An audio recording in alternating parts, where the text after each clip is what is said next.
newsday continues here on One News Now. I'm Sean Yao. The Philippine Navy is expected to get the biggest chunk of the 2023 budget for the AFP's modernization program. In today's budget hearing, the Defense Department emphasized the need to strengthen the country's presence and security in the West Philippine Sea.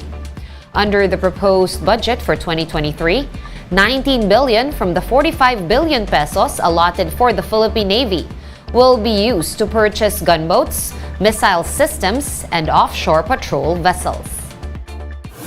Considering, Mr. Chair, the vast waters that we have, it may not be enough to fully guard all our entire archipelago, sir. So, in consonance with the Coast Guard, we are trying to guard as much water as we have. The AFP also commended the National Task Force to End Local Communist Armed Conflict, or the NTF-ELCAC, for its role in stamping out insurgencies.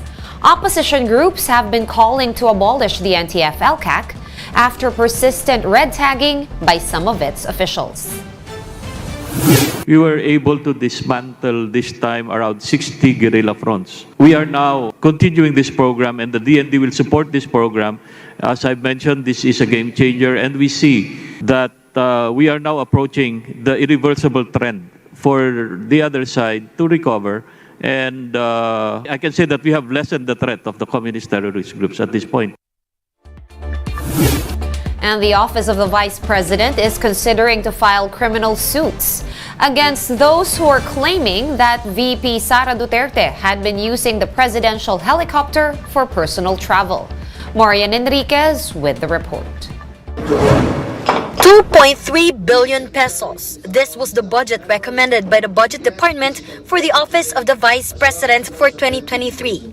This is 223% or over 3 times higher than the office's current 713 million peso budget in the 2022 General Appropriations Act. The biggest chunk of the fund will be allocated for the maintenance and other operating expenses. The OVP attributes the increase primarily on the augmentation of travel expenses and financial assistance such as the Libreng Sakay program, medical and burial assistance, and other projects. And unlike the previous budget of the OVP, there will be 500 million peso budget allotted for confidential funds. These are some of the items that lawmakers from the Makabayan bloc would want to scrutinize, but a motion to swiftly terminate deliberation was raised by House Minority Leader Marcelino Libanan as parliamentary courtesy to the OVP. While some members of the Makabayan bloc would like to propound questions on some new items in the budget, they also join us, but rather they will propound questions in the plenary to extend our courtesy to the Office of the Vice President. Because of this, the budget briefing lasted for only 13 minutes and no questions were asked. The Makabayan bloc slammed the move, describing it as blind approval of the OVP's budget. Still, Sara took the time to thank lawmakers for supporting her office. And if there is anything that we can do to help you as an office in your respective mandates, in your respective legislative districts and party lists, please do let us know. We are open to collaborations in helping our fellow Filipinos. Meanwhile, the Vice President has drawn flack online after sharing on social media that she is using the presidential chopper to get to her family after engagements around the country. OVP spokesperson Reynold Monsayak clarified that the President doesn't fly daily to Davao City and that she and her family are now based in Manila. Sa isang simpleng post ng pasasalamat, nilagyan ng anggulo at mali siya.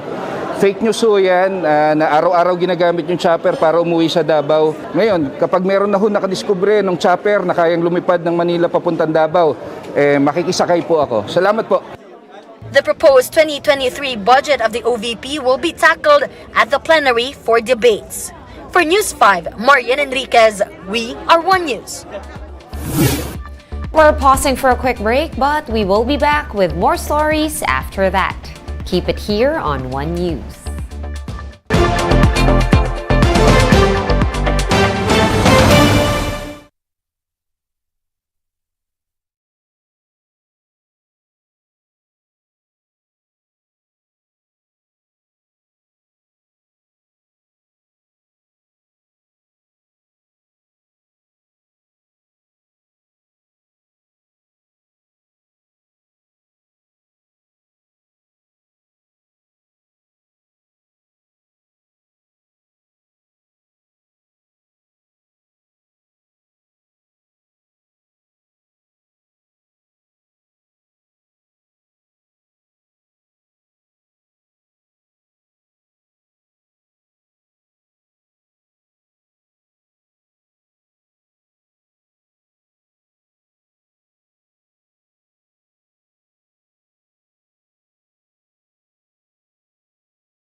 You're still watching One News Now. I'm Sean Yao.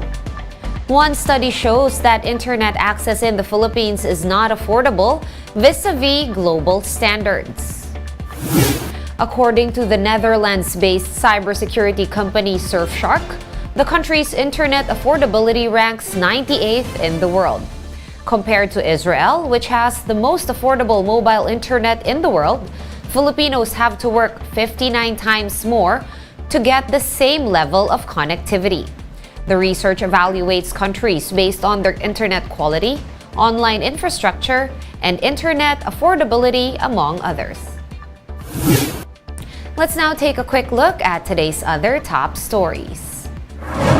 The Education Department will have a system to address workload issues of teachers.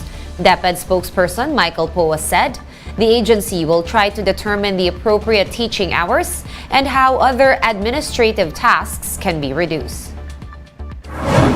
Former BIR Commissioner Kim Henares is disputing the claim that the Marcos family had not been given a chance to defend themselves against their estate tax case. Henares added that the BIR can file a tax evasion case against the Marcoses in order to reopen the case. The World Health Organization says that the end of the COVID-19 pandemic is now on the horizon. The WHO will convene experts in October to determine if COVID-19 is still considered a public health emergency of international concern. For more updates, visit News 5, The Philippine Star, and Business World online. Visit our website, onenews.ph, for more in-depth analysis. You can also catch One News on Signal Play. Register for a free account at signalplay.com and stream One News live anytime, anywhere. I am Sean Yao. We are One News.